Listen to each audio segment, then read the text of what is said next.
Hi, I'm Movie Hanger, and this is a film based on true events, Backcountry. A couple of tourists embark on a romantic hike through a wooded nature reserve. Due to the guy's overconfidence, they get lost. But even worse, a hungry bear is roaming somewhere nearby.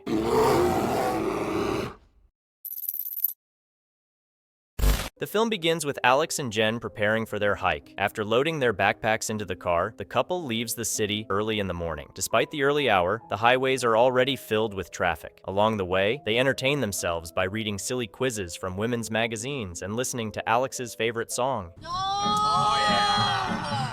The road leads them further away from their familiar concrete habitat into the depths of nearly untouched forests, where no city dweller has set foot. Upon reaching the ranger's cabin, Alex learns that his favorite trail is closed this year. If the rangers find them there, they'll be fined $500. Grabbing a first aid kit and refusing a map, the guy heads off. Upon reaching the pier at the lake, the couple takes a selfie to mark the start of their journey, then gets into a canoe and sets off. Their path takes them past a couple returning from a hike and picturesque natural landscapes that seasoned Boy Scout Alex is happy to show city girl Jen. The couple reaches the point where their journey transitions to hiking. Alex pulls the canoe ashore, accidentally stepping on his own foot. He hangs a whistle around Jen's neck and attaches bear spray, which the girl wisely brought along to her belt. Her backpack also contains a car emergency flare just in case, although Alex assures her that nothing in this reserve poses a threat to her, except maybe badgers. As they hike deeper into the forest, they encounter more hikers, heading in the opposite direction. By evening, they reach their campsite and set up the tent. After starting a fire, Alex suggests a skinny dip in the nearby lake. Jen initially doesn't want to. Oh my god, please, what if there's... But after some coaxing from Alex, she agrees. Later, Alex takes a hatchet and goes to gather firewood for the night, leaving Jen alone. She feels quite uneasy in the forest. When he returns, he finds Jen talking to a guy named Brad, who is fishing in the area. They have already agreed to have dinner together, which doesn't sit well with Alex. He doesn't trust strangers in the forest, as he tells Jen, inviting her into the tent. Brad understands he's not welcome and wants to leave, but the couple insists he stay. Giving in to their persuasion, he starts to clean the fish with a huge knife, which again makes Alex uneasy. He even checks if his trusty hatchet is still on his belt. Over dinner, Alex reminds Brad that fishing in the reserve is illegal, but the conversation smoothly shifts to who does what for a living. Lawyer. Yeah, I got that. Even so, the tension doesn't dissipate. What do you do for a living out here? I give backcountry eco tours. How much would something like that cost? Well, I wouldn't know. You don't know how much it costs? I only know how much they pay me, Alex. Brad showers Jen with compliments, and when it comes to choosing a side dish for the fish, he insists on potatoes, contrary to Alex's desire to eat vegetables. Additionally, the fisherman rudely urinates right next to the fire. After dinner, Brad, who introduced himself as a tour guide, prepares to leave. The couple says goodbye to him, but then Brad suddenly returns to ask about the misunderstanding Alex mentioned at the beginning of their meeting. The atmosphere becomes tense. Jen tries to defuse the situation, but Alex tells her to stay quiet, saying this is a men's conversation. He mentions that a stranger in the forest could be a psycho. Satisfied with the answer, Brad leaves, but not before picking up Jen's dropped underwear and returning them to her. Alone again, Alex explains that it's not a good idea to invite strangers to dinner in the forest. Then he hangs their supplies on a tree to keep them out of reach of raccoons and goes to sleep in the tent, taking the hatchet with him just in case. In the morning, the couple has breakfast and continues their hike. Along the way, Alex notices a bare paw print on the trail, but doesn't tell Jen to avoid scaring her unnecessarily. Later, he suggests they leave the tourist trail to take a more scenic route he knows well. As they make their way through the forest, they set up camp again in the evening, during which Alex removes his socks. It's clear that he has injured his big toe, first by dropping the canoe and then by hitting it during the hike. After treating the wound, the couple goes to sleep. In the middle of the night, Jen wakes up to strange sounds, as if someone is throwing trash at the tent.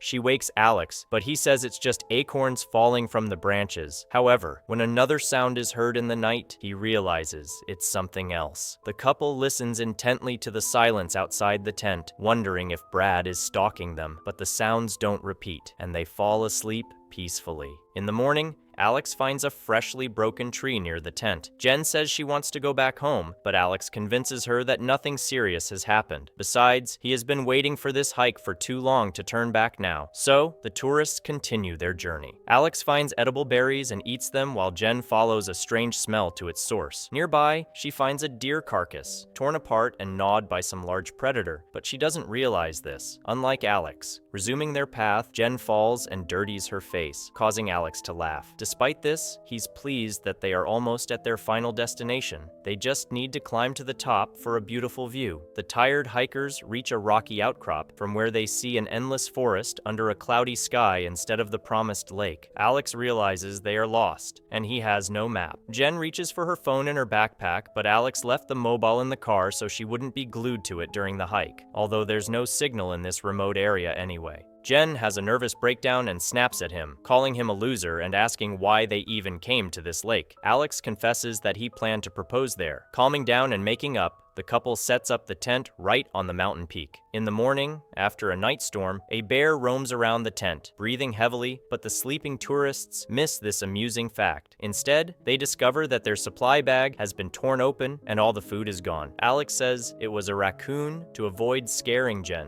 The tourists descend the mountain and head back. However, without a map and landmarks, getting out of the forest is not so easy. Stopping for a drink, Jen notices a hole in the ground, which her boyfriend identifies as a bear den.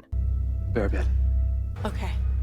Let's get as far as we can before dark. The couple decides to do the only sensible thing in this situation, get as far away as possible. Here's the moment when you can pause and watch the entire movie yourself, because what follows includes the climax and spoilers. But before that, like this video and subscribe to the channel. At the campsite, Alex asks if she really thinks he's a loser. Jen says she said those hurtful things out of anger and doesn't actually think that. Alex then offers to show her the engagement ring. She initially agrees, then changes her mind. Alex gives her half of a protein bar and takes out a mini bottle of champagne he had saved for the proposal. You want some?